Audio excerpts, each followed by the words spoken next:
राजस्थान के सीएम अशोक गहलोत के बागी तेवरों ने जयपुर से लेकर दिल्ली तक हड़कंप मचा रखा है। और इतना ही नहीं, भारत जोड़ो यात्रा निकाल रहे राहुल गांधी भी इस पूरे मामले पर नजर बनाए हुए हैं।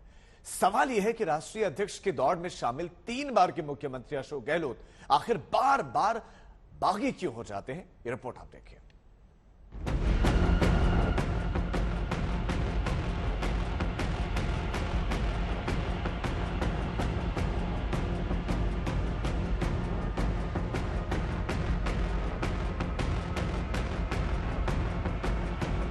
कांग्रेस अध्यक्ष पद के दावेदार अशोक गहलोत, राजस्थान के मुख्यमंत्री अशोक गहलोत, वरिष्ठ कांग्रेस नेता अशोक गहलोत, बागी अशोक गहलोत।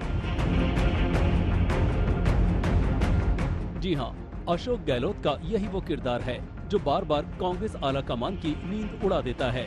बार बार एक राज्य की सियासत में उठे भूचाल को शांत करने में उसे एड़ी चोटी का जोर लगाना पड़ता है। अशोक गहलोत पार्टी के उन गिने चुने नेताओं में से एक हैं, जो करीब 2.5 दशक के बाद अभी भी किसी राज्य में सियासी तौर पर पूरी ताकत के साथ जमे हुए हैं।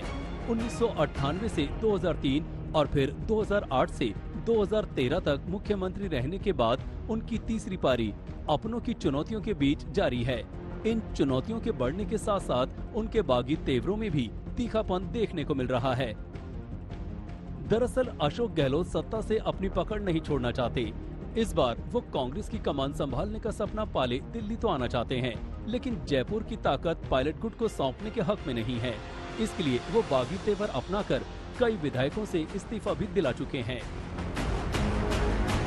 कहने को वो बेशक कहते रहे कि इसमें उनका कोई हाथ नहीं है, लेकिन राजस्थान पहुंचे पर्यवेक्षक साफ तौर पर कह रहे हैं कि गहलोत के प्रतिनिधि के तौर पर आए सीपी जोशी, खाचरियावास और शांति धारीवाल ने जो शर्त रखी है वो सीधे सीधे बागी तेवरों को बढ़ावा देने वाली है।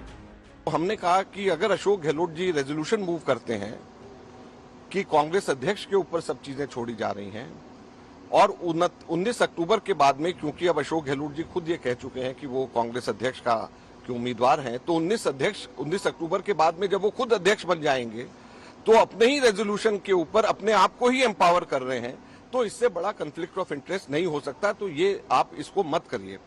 लेकिन उन्होंने कहा नहीं, ये पब्लिकली आपको कहना पड़ेगा। पर्यवेक्षकों ने दिल्ली में आला कमान को अपनी रिपोर्ट देने से पहले ही जयपुर में इतने संकेत तो दे ही दिए कि गहलोत गुट की गतिविधियों को अनुशासनहीनता माना जा रहा है।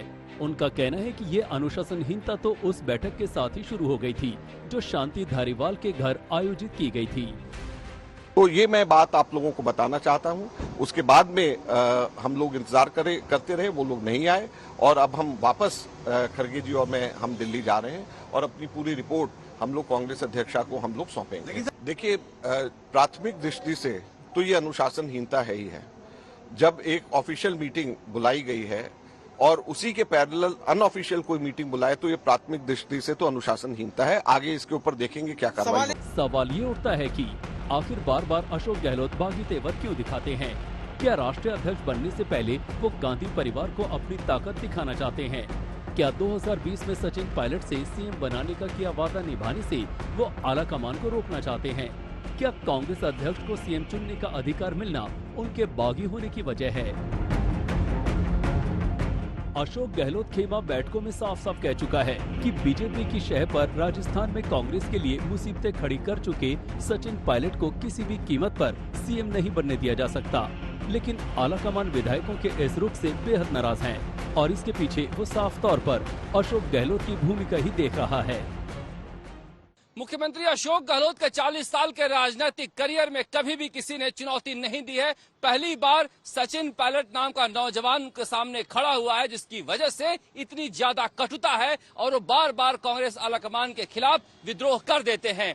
पहली बार सामने आया है, मगर राजस्थान में लोग जानते हैं कि किस तरह से पिछले 3 सालों से यहाँ पर कांग्रेस आलाकमान और मुख्यमंत्री अशोक गहलोत के बीच लुका छिपी का खेल चल रहा है। चाहे सचिन पायलट के लोगों को मंत्री बनाना हो या फिर सचिन पायलट को मुख्यमंत्री बनाना हो।